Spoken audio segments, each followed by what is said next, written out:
Hi hello welcome to Avi cinematic world YouTube channel.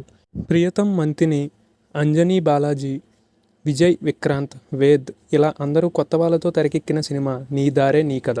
Vamsi Jonnalagadda దర్శకత్వం వహించిన ఈ మూవీ ఈరోజే ప్రేక్షకుల ముందుకు వచ్చింది. ఇక ఈ మూవీ రివ్యూ విషయానికి వస్తే, ముందుగా కథ గురించి చెప్పాలి అంటే, అర్జున్ తన ఫ్రెండ్ రాహుల్, విజయ్లతో కలిసి ఓ మ్యూజిక్ బ్యాండ్ రన్ చేస్తూ ఉంటాడు. ఐఎస్ఓ అనే కాంపిటీషన్లో గెలవాలి అని వీళ్ళు అనుకుంటారు.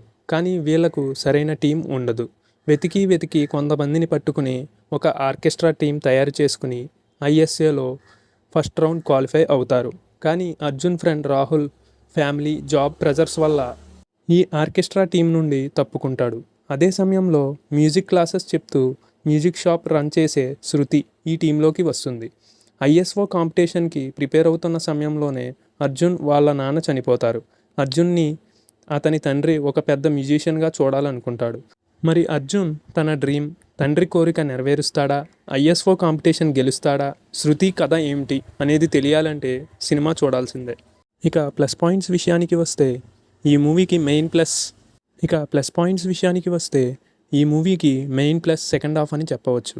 దానితో పాటుగా సపోర్ట్ చేసే తండ్రి పాత్రలో నటించిన సురేష్ గారు ఈ సినిమాకి చాలా ప్లస్ అయ్యారని చెప్పవచ్చు. ఇక విజయ్ విక్రాంత్ ఫ్రెండ్ క్యారెక్టర్లో నవ్విస్తూ, ఎమోషన్ పండిస్తూ మంచి నటనని కనబరిచాడు. ఈ సినిమాకి మెయిన్ ఎసెట్గా చెప్పాలి అంటే డిఫరెంట్ ఇన్స్ట్రుమెంట్స్ని యూజ్ చేసి ఇచ్చిన బ్యాక్గ్రౌండ్ స్కోర్ మ్యూజిక్ అయితే చాలా బాగుందని చెప్పాలి. ఇక మైనస్ పాయింట్స్ విషయానికి వస్తే, ఫస్ట్ హాఫ్లో చాలా సీన్స్ రొటీన్గాను ల్యాగ్ సీన్స్లా అనిపించాయి. దీనికి తోడు హీరోయిన్ క్యారెక్టరైజేషన్ కూడా అంతగా ఆకట్టుకోదు. ఇక టెక్నికల్ టీం పరంగా ఈ సినిమాకి సినిమాటోగ్రఫీ అనేది బిగ్గెస్ట్ మైనస్ అని చెప్పాలి. ఇక మొత్తంగా చూసుకున్నట్లయితే నీ దారే నీ కథ అంటూ వచ్చిన ఈ మూవీ, తండ్రి కొడుకుల మధ్య బంధాన్ని అద్దం పట్టేలా చూపించిన ఈ మూవీ పర్వాలేదు అనిపించింది. ఇక ఈ మూవీకి నేను ఇస్తున్న రేటింగ్ 2.75 out of 5.